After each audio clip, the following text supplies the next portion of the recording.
All Welcome, right. everyone, Welcome. to the If Go ahead, Raj.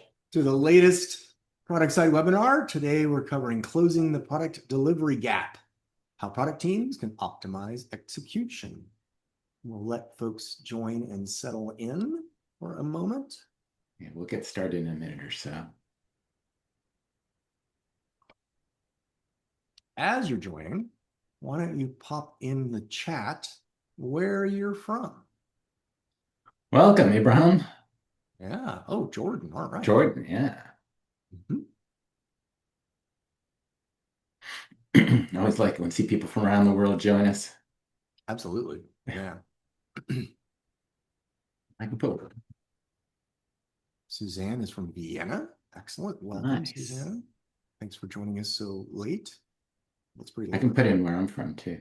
Oh, Some yeah. from Where in Canada, Bart? It's a big country. Vancouver, nice. Oh, all right. Our time zone.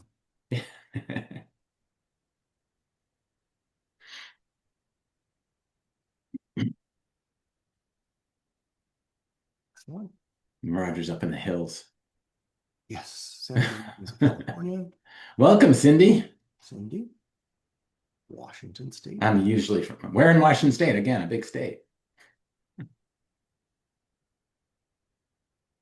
Spokane, the east All side, right.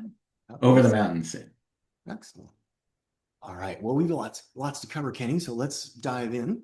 All right, let us get started. Hold on just a second and I will get us going. All right, welcome. There we go. All right, well, if you were looking for closing the product delivery gap, you are in the right place.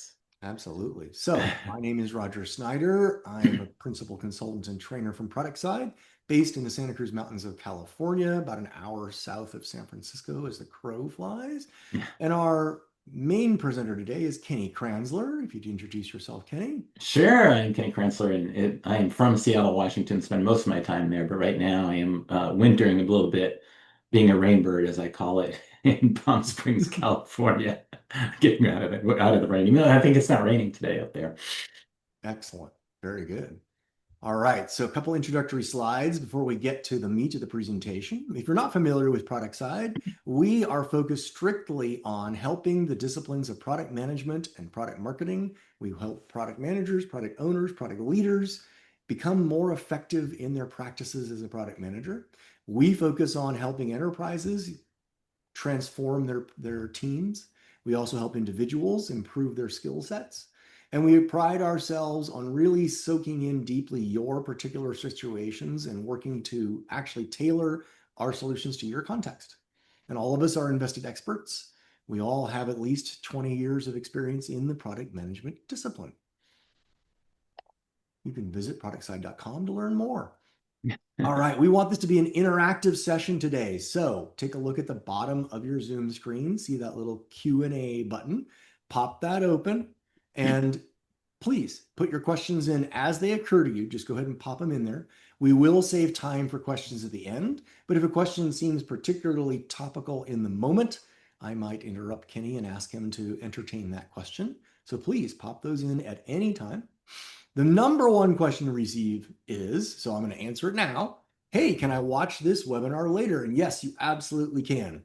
When you registered with your email address, we will now use that email address after the webinar to send you the recording link so that you can watch it at your leisure. All right. Excellent.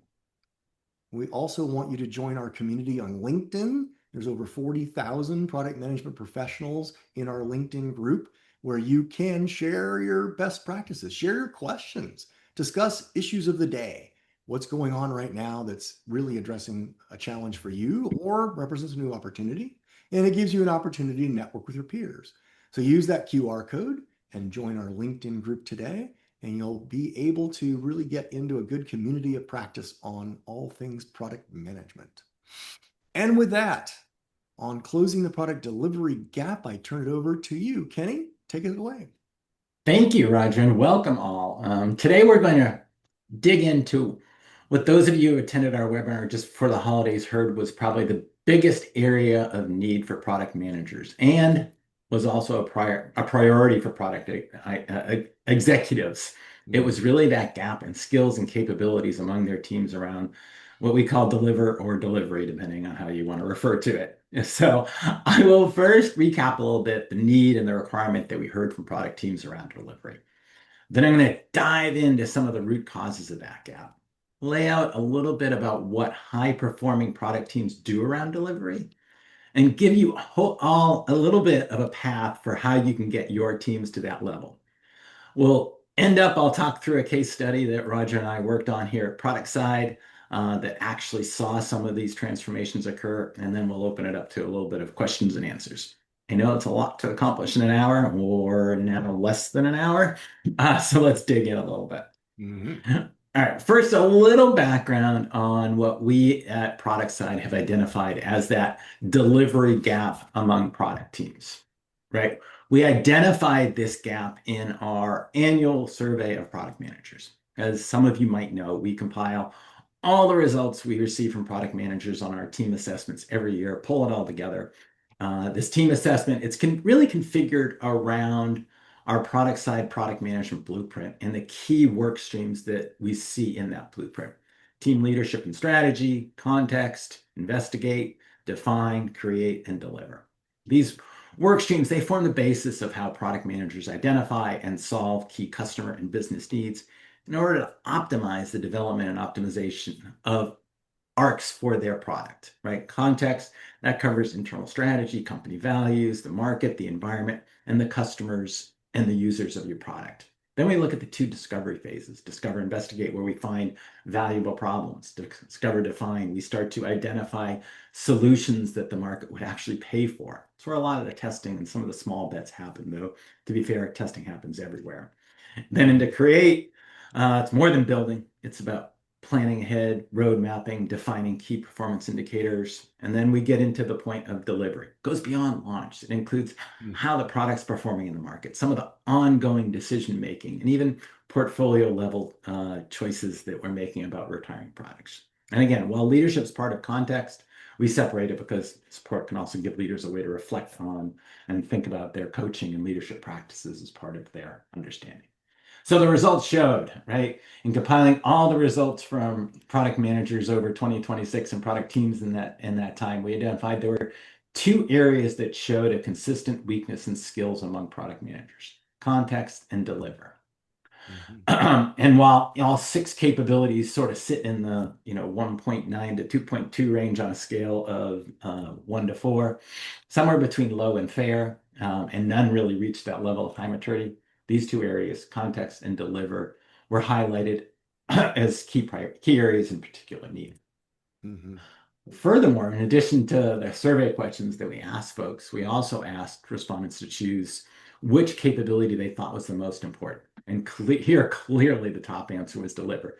37% of respondents, so more than a third, actually selected it. And deliver, it shows up as a key priority in every segment because it covers a wide range of activities, whether companies are big, small, startup, mature, regardless of what industry they're in or what they're developing products for. Deliver showed up as an area of weakness for product management teams and as the most important capability for leaders to identify for those product teams. Right. So that's why we're having this webinar where we start to talk about what you can do to optimize deliver. Most products, they sit in that deliver stage for a long time, right? We hope, right? We hope, right? Unless they crash and burn, right? Right. It's a particularly bad combination that the weakest area is also the most important, as identified by our participants. Yeah, for sure. All right. So I want to run a quick poll. Yeah, I've heard from our general survey respondents. How would you rate your own product team's maturity around deliver or the capability to optimize how your product performs in market beyond launch, including ongoing iterative evaluation of in-market performance to drive effective and proactive decision making, even portfolio level choices? All right, let's see how our panel is doing here. Thank you for your honesty. Those of you who are saying very low. Thank you. Yeah. I don't know if I were going to do this. I would probably. Okay, we got most people in. We got about 80% compliance. All right, let's share the results here. All right, so looks like our webinar panel looks like our general survey. We're pretty low to fair maturity, somewhere between one and 1.5 year, as I would calculate it. Right.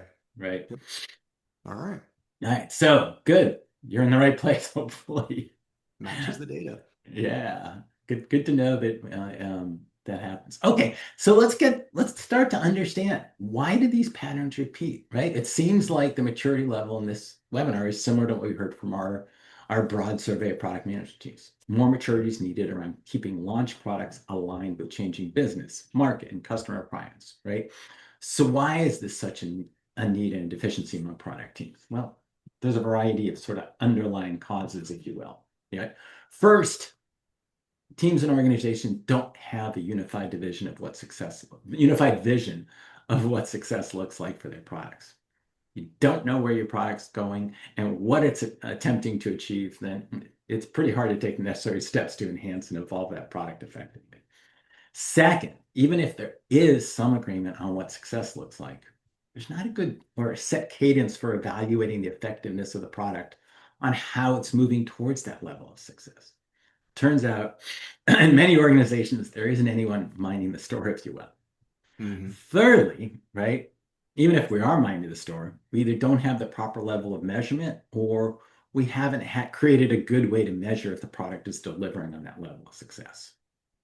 And there's sort of sometimes the ultimate sort of he said, she said challenge, where a product manager has a different lens to view success or lack thereof than organizational leadership might.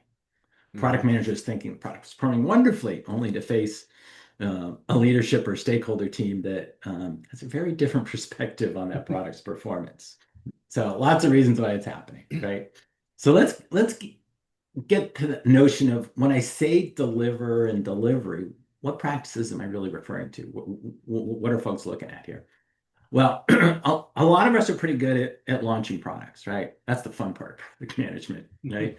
Uh, but if you want to be an excellent product manager, you want to measure how the product's performing on a continual basis, right? Use the evaluation of that measurement and further discovery to learn about what's going on with our product in the market, right? Then use that learning that we're picking up along the way to iterate on the product and how it's delivered in the marketplace. And if we're doing this effectively, right, once we iterate, we're going to go back and do it all over again with the iterated products on a continual basis until someday that product's outlived its usefulness and we make the decision to retire that product. So that's soup to nuts what sort of delivery looks like and what you're going to be doing in that phase. All right. So again, to emphasize your point earlier, it's Yeah, not just launch. It's it is. not just throwing it over the wall and saying, "Okay, I'm done." No, that's Yeah, actually where right. the fun begins. Yeah, Roger and I both worked at Microsoft, where they had this practice of launching and forgetting. Go put them out there, and then all right, on to the next key piece of technology. Right. Right. That's the strategy for failure. Right. Hmm. You got to keep those things that are in the market alive, fresh, and understanding how they're performing and where they're performing and why they're performing. Exactly. All right. So all sounds simple. So why is it hard? And why do product teams have a hard time executing in this? Right. I gave you all some reasons why we see the patterns of poor delivery performance occur, but what are some of the root causes of why all this happens, right? Well, here are some of those root causes that challenge product teams around delivery, right? Turns out a lot of organizations, they lack a framework around evaluating performance. And even if they do, the framework to measure and consistently evaluate those metrics is weak at best. What does this mean? Well, fundamentally, we don't get the signals of customer market acceptance of our product. And for those signals that we do get, they're often unclear, right? Mhm. Driven by one key customer and the feature request of the whim of the senior executives of our organization that may or may not understand the specifics of our prized product. Yep. Furthermore, as I noted, there's not a context in a lot of organizations for understanding the outcomes they desire from a product, right? And a process for evaluating and updating those products to meet those outcomes. So All right. we will have little or no iteration of our products and our efforts to enhance those products towards where we want them to go once they've been launched. We're busy moving on to the next product or initiative. Mhm. There's also a lot of incentives in a lot of organizations to just become feature factories with their products. Just keep adding more features, keep our development teams busy, have more ship parties, and we will be rewarded. Unfortunately, more features shipped often doesn't translate into more impact from that product towards some of the business goals or customer goals. In many instances, it just means more confused customers as our products bloat even further, right? Right. Yep. And as we're adding features to our products, throwing those feature pieces into the feature products, we don't keep a good monitor on what's happening in our markets and where the customers or the environment that the customers are facing. So as a result, our teams can't really adjust to what the market's telling them. And we default to just adding more features that some customer at some point in time requested as we go through our product support logs. Right. And speaking of product support logs, we may not even be looking at those support logs or what our sales or our marketing team is facing when they're trying to get customers to adopt our products because we're not hearing them or we're not in alignment with them. Because after launch, everyone's busy doing their own thing and they're not connected to ensure that our products are marketed and sold as we, the product managers, intended, or understand the product needs and deficiencies that get in the way of our sales and marketing teams or go-to-market teams from enabling them to get that product into the hands of customers. And lastly, you know, we're afraid of end of lifing or retiring a product, right? Sales doesn't want to limit a customer's choice, or some executives fallen in love with a product, or maybe they were even the product manager that initially introduced it, or we're afraid to do all the work that we need to pull an even dated or unselling product from the market. And what does this mean? A lot of times we have too many products, too many choices for our customers, and our products become dated, bloated, non-innovative, and the support of the complexity of our existing products takes away from potential capacity we might have for new or more iterative offerings. Right. So Yeah. It does feel like, Kenny, those middle two actually kind of start feeding on each other, right? You've they got do, this yeah. backlog, right? And you already feel like it would take me a year to just address what's in the backlog. Why would I bother paying attention to what's going on in the market? And that becomes a very dysfunctional loop. Yeah, just keep checking that box of what's in the backlog without rethinking what should be in the backlog, Right. right? Yep. So a lot of those things in your backlog you might want to drop at some point in time because the market's Right. changed, customers changed, they've evolved, and you're not getting the right information to understand some of those things as well, Yeah. right? All right, so we can do about it. So what do some of these, high performing teams do to optimize their product delivery, right? First and foremost, they view delivery as a life cycle, right? It's it, it, it's a constant thing, right? Hmm. They carefully and meticulously start to plan out the launch of their products with a definition of what success for that launch is, right? And they continue and continue to monitor the performance with a set of pre-identified KPIs that assure that that product is delivering the level of success, and they're tracking that product acceptance by customers. How do we make it easier, right? While all this is going on, we're continuing to scan and monitor changes in the marketplace and reporting these KPIs and marketing discoveries broadly across the organization and use that information to really sort of persistently enhance, iterate their products towards that hope for performance, right? Hmm. And they have a strong end of life governance practice in the organization where products are evaluated to make sure they're meeting their objectives, and those that are redundant or past their useful life or in some way, shape, or form in need of removing to make sure that new products shine, they're set up for retirement. And that retirement's viewed as really a positive activity. And product managers are not chastised for recommending that maybe their own products be killed. Right? All sounds great. Right. So if you're doing this right, you're humming and you're doing that level of activity. And we'll return to this later on as we start to think about what you as an organization or your organization can start to do to enhance their level of delivery. Right. But I think that the first step here is that cultural shift, that mental shift of, okay, it isn't just an event, it is a life cycle.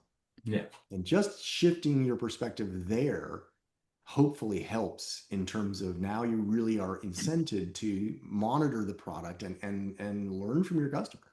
Yeah. And it's not just about you, it's about the organization as well. What's happening in sales, what's Right. happening in marketing, what's happening in product support, what's happening in operations, what's happening in executive priorities, what's the impact that have, and how do I continue to iterate my product around it? Mm-hmm. All right, so let's talk about some practices that might work, right? A few practices product teams can start to adopt that can help them get to that cycle or that level of maturity, right?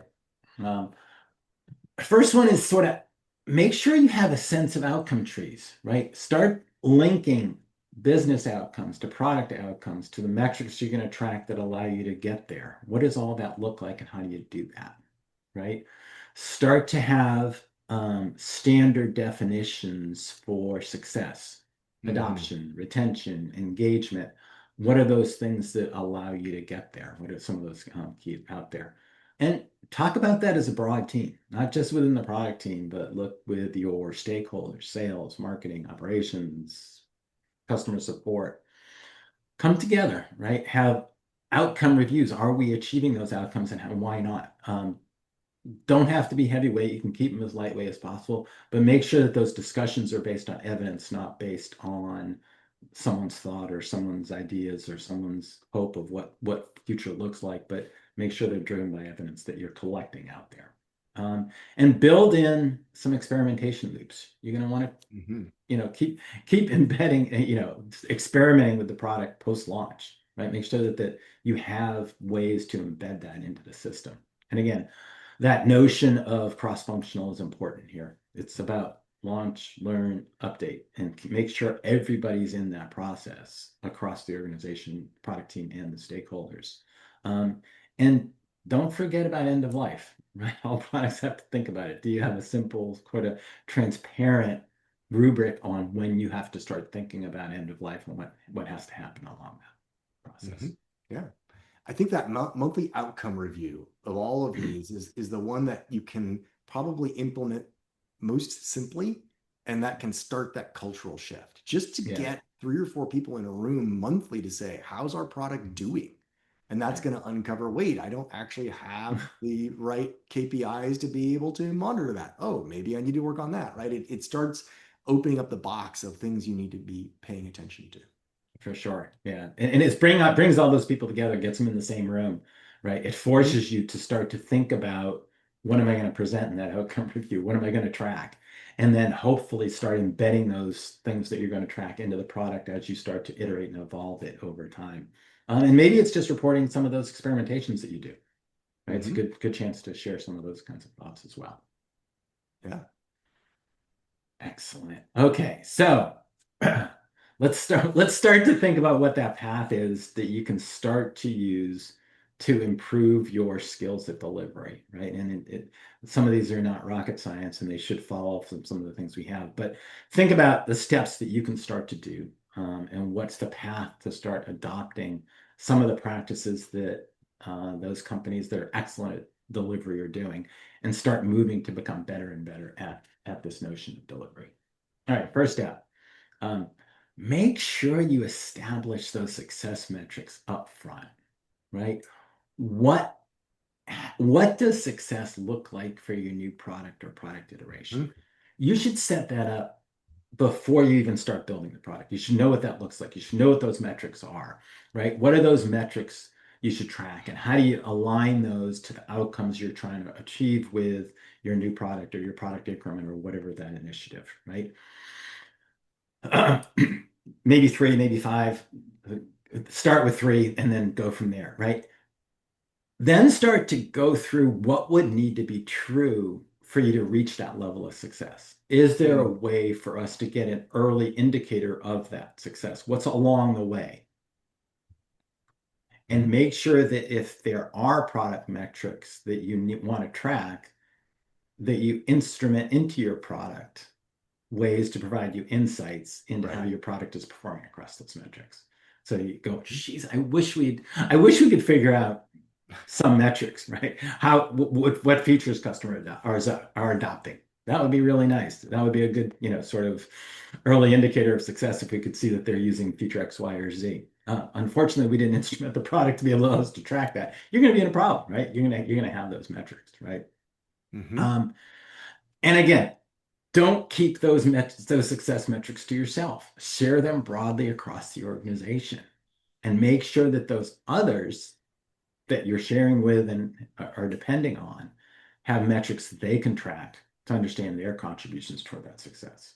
So it's not just the product team. It's not just about product. It could be about engineering. It could be about go-to-market. It could be about design. It could be about sales. It could be about marketing. All those pieces come together in one step. Hmm. Now, So Kenny, why 3 to 5? Why not 10 Good. KPIs? Yeah, good question, Roger. If there are 10, we don't know. We get lost in the details on that one, All right? right, What right. are the most important ones? I remember I worked at Amazon for a while, and we would actually do weekly product reviews. Um, and when I got there, when I first started working there, those weekly product reviews had 50 pages of metrics. So Wow. it was great. Yeah, we could go through pages and pages in a long 1 hour meeting on all the wonderful things we tracked and learned about our product, but we didn't know which ones were important. So Right. I actually trimmed it down and said, okay, there's gonna, to your point, Roger, there's gonna be 3 to 5 on the front page. We can have all the 50, but it's all backup. There are three to Right. five that populate to the front page, and we track those on a weekly basis. And if we want to uncover, what's causing those 3 to 5 to be not what we want them to be, all the details there, but start with the ones that are important. Good. Yeah, that makes a lot of sense. And that takes us back to the K in Yeah, KPI yeah, of there's key key. performance indicators. I once had a client tell me, I am so proud. I just launched a dashboard. It's got 30 KPIs. And I was like, let's talk about that word key. Yeah, which ones matter? Which ones have an Right. impact? Absolutely. So start with that and it'll allow you to go from there. All right, number two.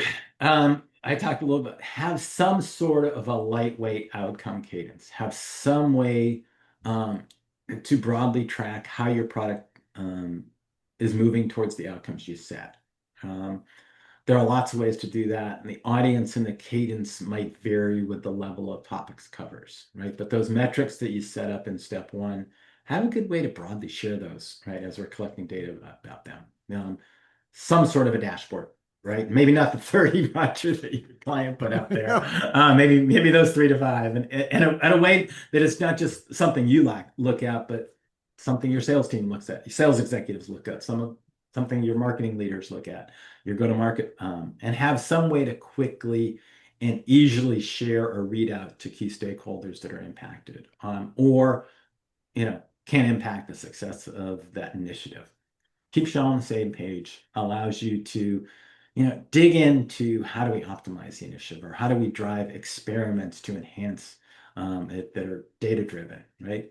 And there's probably should be sort of some broader discussion on a quarterly basis across products that enable us to make more portfolio level decisions Hmm. about how and where we invest or de-invest in products, right? Including, decision making about when and how and where and why to retire potential products in that portfolio.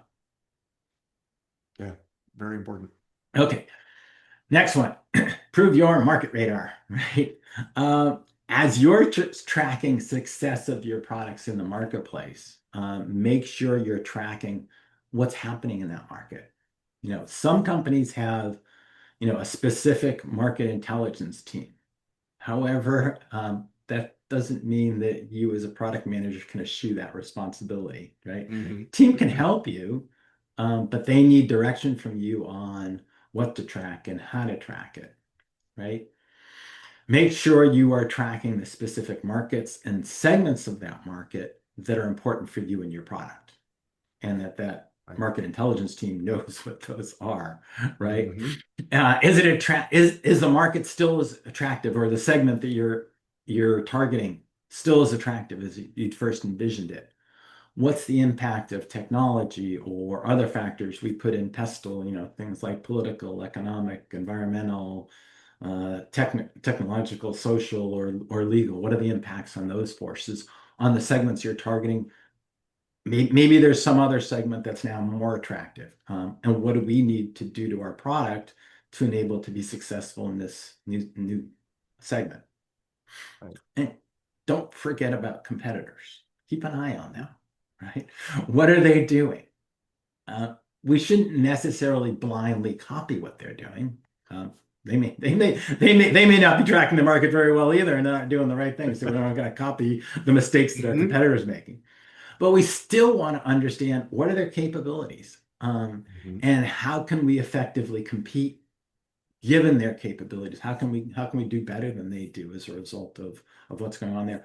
Or how might they react to some of the experiments or moves or iterations that we're doing to our product? And how Right. can we leverage that to do them more effectively? Yeah, that makes a lot of sense to be thinking a couple of moves ahead, right? In terms of I make this action, how are my competitors going to respond? Right. Right. Right. And these days, particularly with respect to AI, which a lot of folks are thinking about how AI can add value to their products, keeping track of the market landscape is crucial because Yep. that landscape is evolving rapidly. It's one of those technologies you want to track, right? What's the Mhm. impact of AI on my market, on me, on my product?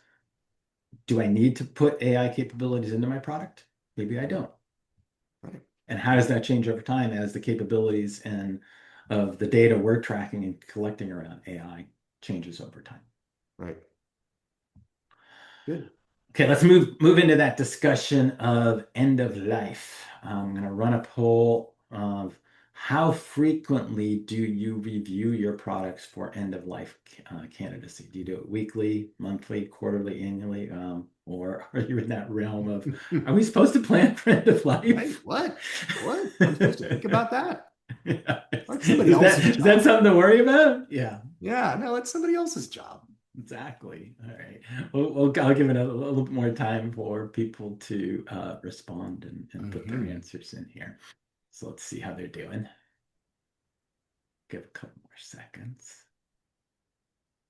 Okay, again, love the honesty. Yeah, I do love that.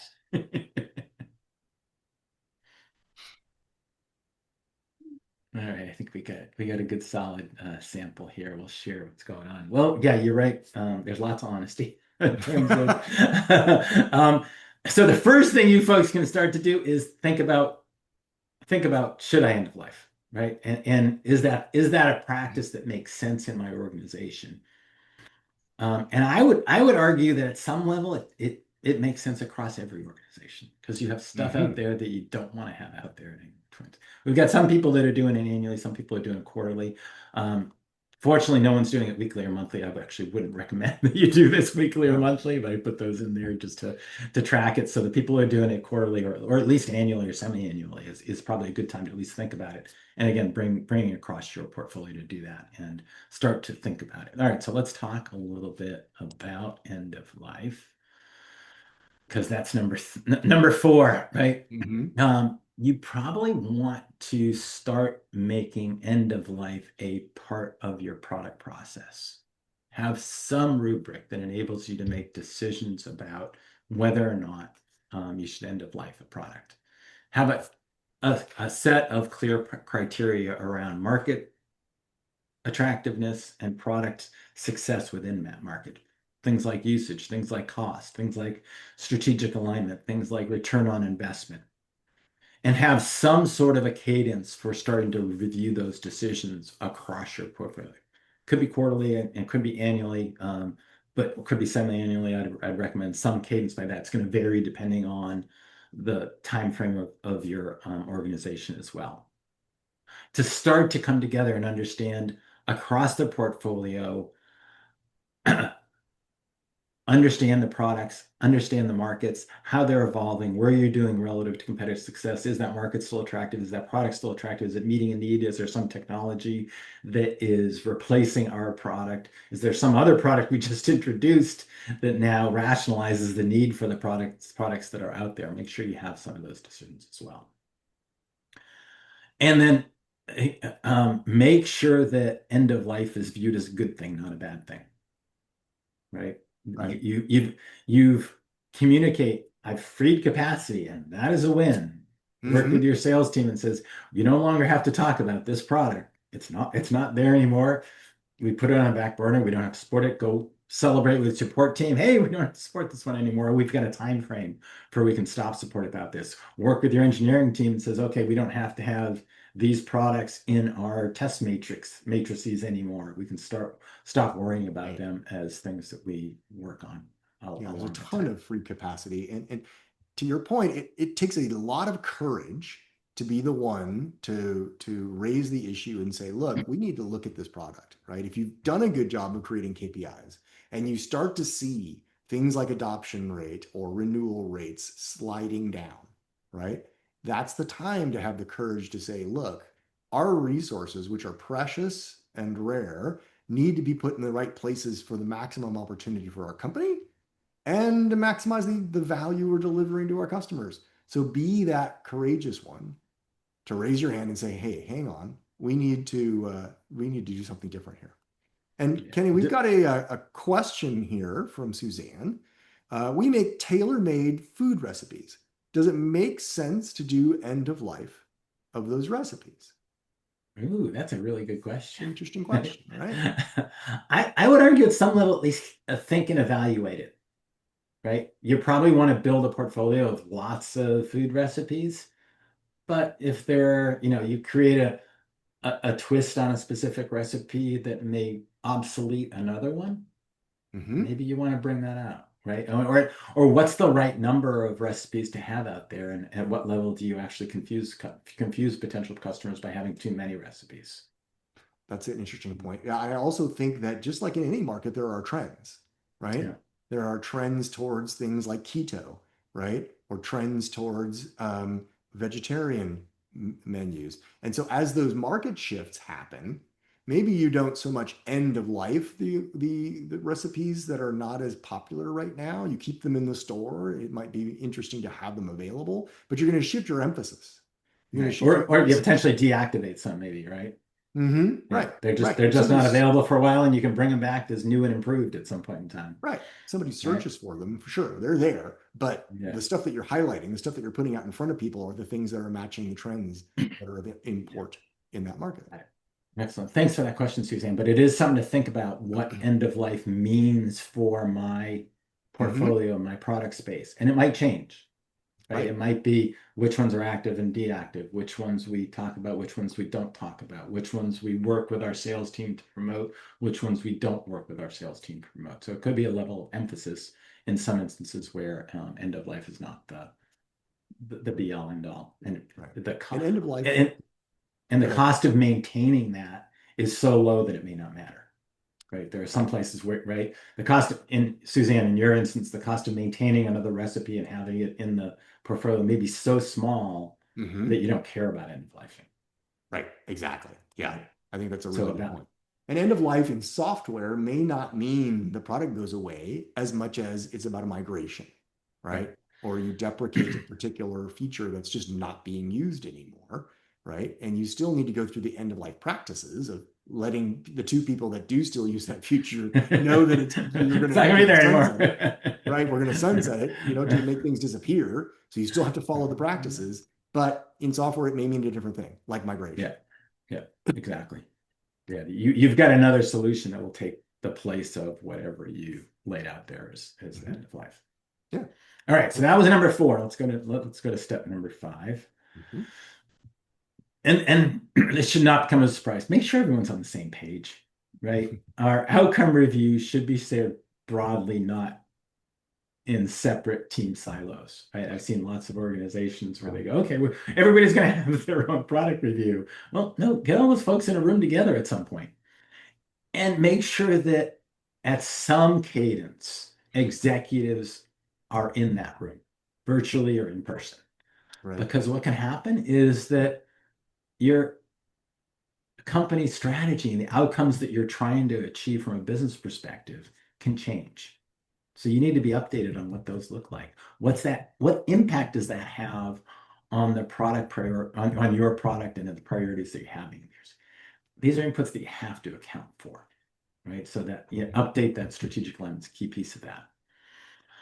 And your metrics and impacts, make sure you clarify accountability. Who owns the Mhm. metric? Who's Mhm. collecting it and reporting on it? Who's tracking the impact if you're not meeting key objectives? Who's following up on it and tracking to make sure that it's moving back towards the performance level at which you wanted to have for that specific product? So track those and be key on that as well. Do those 5 things, you're going to be successful with delivery, I promise. Right? Right. It's a good way of moving in the right direction. Tie all those knots in a bow. Define those metrics up front. Share them broadly. Track the market and how it's evolving. Make sure you bring everybody together and start to make and put some level of cadence on end of life and on when that product's going to fail and what you do about it. All right. Right. Where have we done this? So let me talk to you about a case study we did. We at Productside, we did some work with a Fortune 500 insurance company that was struggling with slow development cycles. They were averaging more than 10 weeks per release. Teams were shipping features but weren't measuring outcomes. They lacked shared KPIs. They had no consistent post-launch iteration rhythm to work through. And they had, as a result, they had some challenges, as I noted, that prolonged release cycles, 10 plus weeks, that were leading to delays in delivering value to customers, right? The unclear decision-making criteria that was slowing down validation, and as a result, prioritization wasn't effectively happening, and they weren't prioritizing the right things. There was very weak cross-functional collaboration. There was a lot of handoff friction during launch, post-launch, and they started to move toward becoming a feature factory. They had some tendencies. They were focused really, really on output rather than measurable outcomes. So Roger, you were involved with this. We did a whole bunch of things for him, right? Mhm. Yep. Uh, So go ahead. yeah, so and one more thing I'll put in the challenges was insurance, as you may well imagine, is a highly regulated industry. So to some degree, there were constraints placed on what they could and couldn't do, but there was also a sense of malaise where we don't have to do too much stuff. We'll just keep iterating on the stuff we have. That's that feature factory tendency. We don't have to be Right. too innovative because there isn't that much change going on. And then suddenly the insurance industry saw a bunch of changes happening, some deregulation, some changes in regulations across different states in the United States in particular, and suddenly they needed to up their ability to innovate. Right. So we did a whole bunch. We started to help them clarify some of the KPIs, some of the outcome alignments. Team adopted outcome-driven product roadmaps and defined those 3 to 5, Roger, as you noted, KPIs for each initiative. They Mm-hmm. started to work in faster validation cycles. Teams were trained to use experiment-driven decision criteria, lightweight validation loops, starting to reduce some of the analysis paralysis they had. So Right. they got earlier signals, less wasted development time.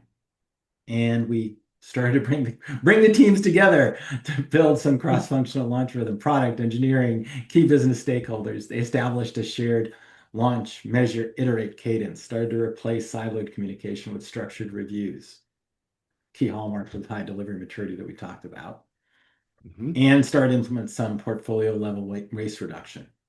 Built a simple end of life or pause rubric was introduced so teams could deprioritize low value work, free capacity for validated opportunities. Right, right. Freeing up capacity was a key element, but the faster validation cycles, the faster time to market allowed them then to start actually having a better view of what's going on with their product out in the marketplace. And that KPI clarity is what then helped them identify what should we do next, right? So lots of good things happened. Right? Mm-hmm. They had, faster delivery cycle time. They went from 10 weeks to 4 weeks for each release. They Mm-hmm. got faster validation for some of the core concepts. They moved quickly through validation, didn't spend quite as much time doing analysis and were paralyzed by it. They had a clear decision criteria. They collaborated more effectively, especially cross-functionally, right? Fewer handoff delays, more predictable outcomes. And as a result, I think they had more successful product launches, right? The outcome-driven roadmaps and tighter alignment improved the launch quality and some of the business alignment. And net, there was business impact. They got rid Mm-hmm. of that 6 weeks of wasted development cycles on an annual basis. They I think we calculated there was over 550,000 per team in regained efficiency, right? It was pretty impressive. The neat thing that I want to emphasize too was the fact that there was a lot more innovation. Yes, a lot of the core elements of insurance you can't change much because of all the regulation, but they became more innovative in being able to offer through software, for example, more innovative add-on services that allowed them to actually have more interaction with their customers. Again, those KPIs now are something they can actually monitor in real time. And then with those interactions, be able to evolve the products to deliver more and more value. So it really was an interesting evolution. It was a lot of fun to watch. Suzanne has a great question. How do we reduce the cycle time? How do we still enable them to research and validate some of the concepts they had? So a little bit more experimentation, right? Be able to take small bits and put them out there and research them and see how users react to them. That allows you to actually, it seems like it's more work, but in the end, it actually helps you speed up your ability to get to market with smaller and smaller bits of value that you've now validated that the users are actually saying, oh, wow, okay, I like this new thing. Or, that didn't really help me become more efficient or get So my they took job smaller done. bites, essentially, right? Exactly. Rather than taking big bites that took a long time to figure out and got lost in the details, we focused them on more smaller and smaller bites. So it's quicker to do the research, quicker to validate some of the concepts they were working on, and allow them to be more nimble and agile along the way. Exactly right. Yeah, I hope that helps. Yeah, thanks. Hmm. All right, we're getting closer to the top of the hour, so a couple of final thoughts to think about and what you can do. As we noted, right, what you can leave with, deliver is both the most important capability and one of the weakest for product management teams. Um, Reinforce the importance of defining outcomes up front, figuring out what that looks like. It's not just about tracking any metrics, but those metrics that matter, right? And at Productside, we know that teams fail at delivery not from a lack of talent, but a lack of systems and coordination and collaboration. Doing delivery well no, depends not only on these in-market systems, but also on what happens before it, right? Good delivery is the result of strong work across all of the capability areas that go through it. Clear context, solid discovery, well-defined solutions, and thoughtful planning. So in addition to what we talked about today, I'll encourage you to all to listen to attend, and Roger will mention it, a webinar we have next week, which goes into more delivery, but how do you set yourself up for success on delivery, right? Make sure that you're doing the right discovery and development planning to ensure that you know what the right metrics are to track, you know what the outcomes that you're having out there that are driven by an understanding of the product outcomes that folks have up there as a result. So do the 5 things we talked about today, but also clarify your practices on everything leading up to that deliver point so you're set up for success. Yeah. So where do you go next? What's the path forward? Well, first thing, there's a team assessment available on the Productside website. I encourage you to do that. It's free. And you've probably answered a couple of sample questions today. Take it on honestly, as you've done in some of the discussions we've had during this webinar, brutally honesty. So you get a true fitness assessment of yourself and your team. And second, as Roger mentioned, AIs have an impact on product management teams, and even at the delivery point. It's not just about using the latest coding or vibe coding tool to accelerate your product development. There are areas where AI can help with enhancing our go-to-market. So I'm going to encourage you to go to our Productside website, take a look at a replay of our recent webinar on AI's potential for enhanced go-to-market, and it was led by Roger. That's right. Shameless plug. Thank you. You're welcome. In that webinar, right, we looked at how to become the webinar's title. I want to go get the title of it, right? The title of that webinar was how PMs 10 times their role with AI, and it was part 3, go to market at AI speed. So Yeah, how there you go. can you do some of the launch related activities or some of the metric related activities that we've been talking about by bringing AI into that party and helping with you be able to do things. If you can get the launch things done faster, it gives you more time then to properly monitor your product, right? Yep. Right. Good. Third, take a look at some of the playbooks that we have available on the Productside website. They can help align your team on the right KPIs, the right metrics, the right cadences for evaluating and then innovating, iterating your products. Finally, invest in boosting maturity, well, whatever that looks like for your organization. Use your assessment to choose one or two capability areas to improve. Our optimal product management class that Roger will talk about in a bit is a great way to close some of the critical gaps and build a strong product capability. But there are plenty of paths depending on your context. Again, that Mhm. team assessment report will give you tailored recommendations and resources based on your results to help guide your next steps. I also recommend downloading the ebook that's on our website. I co-authored it. It Mhm. shows you how to put some of the practices that we've talked about in action at your company. So Absolutely. great opportunities to move forward. All right. Mhm. Before we get to Q&A, a couple of more updates and things you can do. Yeah. All right. So, as Kenny brought up at the beginning of this, we kind of the seed crystal for this webinar idea was the fact that delivery is such a challenge and that it's identified as being so important. If you want to learn more about the insights that came from that study, download our State of Product Management Maturity Report and use that QR code or use the link that we have just popped into the chat. And you'll Okay. be able to learn more about what's going on, what's the contemporary state of the maturity of product management in the industry. Excellent. And then we also have a hint over this one already coming up. The next webinar is about actually looping back to the beginning so that, after you've shipped, ship happens. Adoption, however, is earned. And how do you earn that adoption? You earn it by making sure your discovery practices are effective. So that can we start at the beginning to identify those key outcomes that customers are looking for with our discovery practices. So join us 2 weeks from now, Two right? weeks. 2 weeks. Yeah, in two 2 weeks weeks. from Right. now Yeah. for Ship Happens, Adoption is Earned. And this one will be led by our very own Dean Peters. Nice. Awesome. Excellent. And then we've got more courses coming up. In fact, Kenny is going to be training our live online OPM next week. I believe there are a couple of seats still open. Yes. Jump on today or tomorrow before we Right? So close come on in, registration.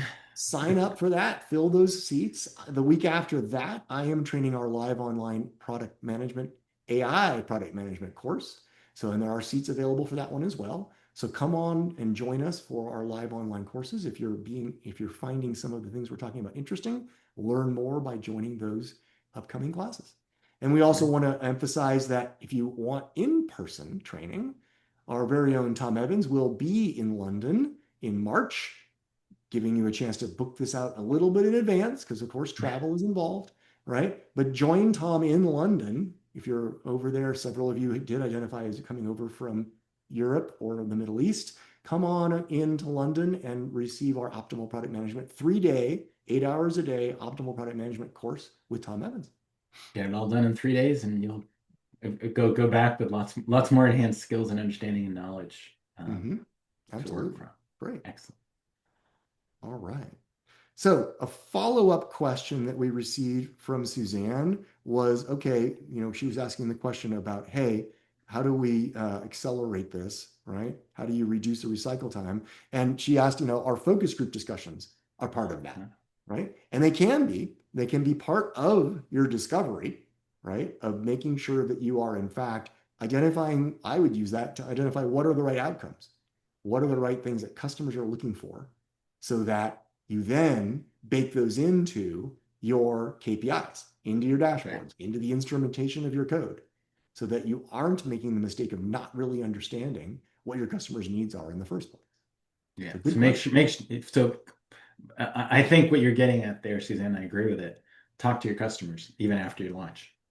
And it could Mhm. be one-to-one, it could be in focus groups, or it could even be in if you've got a broad set of customers that you want to get an understanding of some surveys and ways to get some Right, quantitative feedback from those customers. right. But both quantitative and qualitative is an important way that you should go through it. Absolutely. Well, Kenny, we have time for a couple more questions. Right. So, What do you do if you find that your product is failing in its post-launch metrics? Suppose you've got those Yeah. metrics and now It's it's not fallen working behind, and it's falling right? behind. It's not doing well. Now what? Do some root cause analysis, right? Hmm. What's going on? What's driving some of those metrics to be going down? Are there other areas that your customers are failing at, and what can you do about some of those pieces to make sure that it doesn't fall as far behind as you might have wanted it to do? Yeah. Okay. So dig deeper, Dig deeper, right? right? Yeah. Yeah, it's And this, probably go ahead. good. It's probably instructive of something else going on if that Right. is supposed to Right. be. And this is where then surveys or additional instrumentation or focus groups might be some of the tools that you use to dig deeper and get into, well, what's not working well here? Right. Right. Good. All right. I think we can do one more question here. Um, this is a tough one. How do you recommend teams choose which KPIs to anchor on when different stakeholders, and you were talking about this earlier, that alignment, Hmm. leadership and product management, Yeah. when different stakeholders push for different success metrics post-launch? Well, there's a couple of things you can do here, right? One is there may be other metrics that other stakeholders track, right? It Mhm. might be that, for example, your sales and marketing team cares a lot about how many leads that you're generating, or Sure. that becomes their path to success. So go back to them and say, okay, great, that's a wonderful metric. You track it and help me understand some of the impacts that might have. The Mhm. other thing is go back to the outcomes that you're trying to have happen. If you've got so many metrics that you track, look at what the outcomes and what you can have an impact on at a specific point in time. I'll go back to the example I gave before at Amazon, where we had 50 pages of Right. metrics that we tracked. And I had to decide what are the five that we put on at a specific point in time. And I actually varied that over time. There were some parts of the year where sales was very important to my success or failure of my Sure. product. Makes sense. But there were only a couple of seasons where sales were important. So I only tracked, the sales kind of metrics at those times. The rest of the time, adoption was really important. Were they actually using the product that they had acquired, because there was time frame in between those. So we changed what the KPIs were over time, because our ability to impact those and the reading we'd get from the market was very variable depending on time of the year and season. So you may even do some of that as well. As a way to That get makes at sense. One thing I would add to that is when you're it. getting stakeholders asking for more and more, and again, you already emphasized the point of like you got to keep it to small numbers, 3 or 5, right? What I like to double check is okay, what actions will I take as a result of adding this metric to my dashboard? If this metric's Yeah. going up or going down, what am I going to do about it? And if it's not an actionable metric, right, then let's really talk about why do I take the extra effort to instrument the product for it? And why do I then have to have it on the dashboard or in that 50 set of however many pages you were dealing with? Right? It's noise, it's mental noise to be Right. tracking something that even if it moved, you're not going to do anything about it. Right? So Correct. and avoid vanity metrics. Metrics that Yeah. are like, oh yeah, I love seeing how many people visited my website, but you're not going to necessarily take action on that. What you're really going to take action on is how many people actually engaged to want to make a sales appointment or actually made a purchase. Those are the metrics that are going to be both more important to the business as well as potentially actionable. Fabulous. Very good. All right. Well, I think we covered the questions. Thank you so much, Yeah. Kenny. I really hope you all take those 5 steps to heart, follow up with a recording and write those things down so that you have an actionable plan to become more effective at monitoring your products after they launch. Thank you, Roger, for supporting me, and thank everybody for attending and the level of engagement and questions you had, and being honest when we asked those poll questions as well. Absolutely. Great. Thank you and have a great day. Take care, everyone. Bye.